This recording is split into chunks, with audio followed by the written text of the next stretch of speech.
Hello guys, and welcome back to another video where we discuss how some companies are spending millions to read your mind. Technology can now track our every move, but will digging into the most complex human organ, the brain, unravel a treasure trove of insights, or is it an ethical minefield? From helmets to implants inside the brain, companies like Elon Musk's Neuralink are spending millions of dollars to get inside your head. It could soon bring new meaning to the phrase "I know what you're thinking." The advances in technology will help doctors and scientists understand illnesses like stroke, neurological conditions, and even aging. But will unlocking the most complex human organ unravel a treasure trove of insights, or is it a threat to our innermost thoughts? Brain-computer interface technology has made quantum leaps in recent years, according to Angela Renton from Queensland's Brain Institute. I think definitely within the decade, versions of this technology are going to be on the market. She says in the future we may even see technology that can stream someone's thoughts onto a screen. Current techniques tend to be kind of a compromise between getting really fine resolution on a very, very tiny part of your brain or getting blurry, noisy data about what's happening across your whole brain. One day, if we can get really great advances in the way that we actually measure brain activity, that might become a possibility, but we're a long way off it right now. Paralyzed man communicates using brain tech. Massive medical feats have already been achieved using brain-computer interface technology. It's advanced to the point that a man paralyzed more than a decade ago is now able to communicate after he had two computer chips the size of a baby aspirin inserted in his brain. He visualized holding a pen and his imagined handwriting appeared as words on a screen. The brain-computer interface technology works by listening to brain activity and decoding the complex web of signals.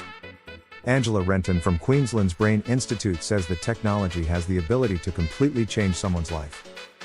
These devices are potentially life-changing for people who might have some sort of condition where your brain is still working but you can no longer have any sort of motor output. Not up for brain surgery? How about a helmet? Among those to enter the brain tech race is American-based company Kernel, which has developed a helmet retailing at $50,000.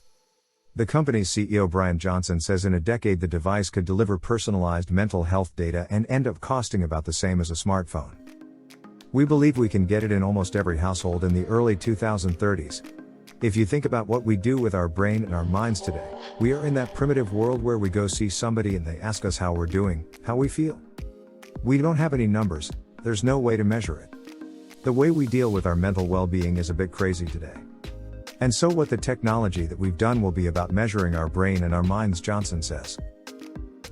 Why are tech companies getting involved? The medical reasons for examining the brain are understandable. But why are tech companies so eager to get their hands on technology that can read people's brains? And what happens to all that data?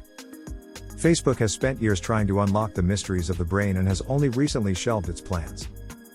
Professor Jeannie Patterson from the University of Melbourne's Centre for AI and Digital Ethics says now is the time to start thinking about what protections we want around brain data. I don't want a social media company, which has a really bad history of unethical behavior funding research, that can change the way in which humans interact in the world. What is the future of brain-computer interface technology? When it comes to technology, everything was once unthinkable. But before you start fashioning a tinfoil hat to stop social media from reading your brain, technology still has a long way to go. Brains are like fingerprints, no two are the same. Neuroscientists have only just begun to scratch the surface of how the brain works. Reading a brain is one thing, decoding the human mind is another altogether. The human mind may be too sophisticated and you need to be read by a computer, for now. So guys, how do you feel about companies trying to access your brain? Let me know down in the comments, and subscribe for more content. Until next time, have a wonderful day.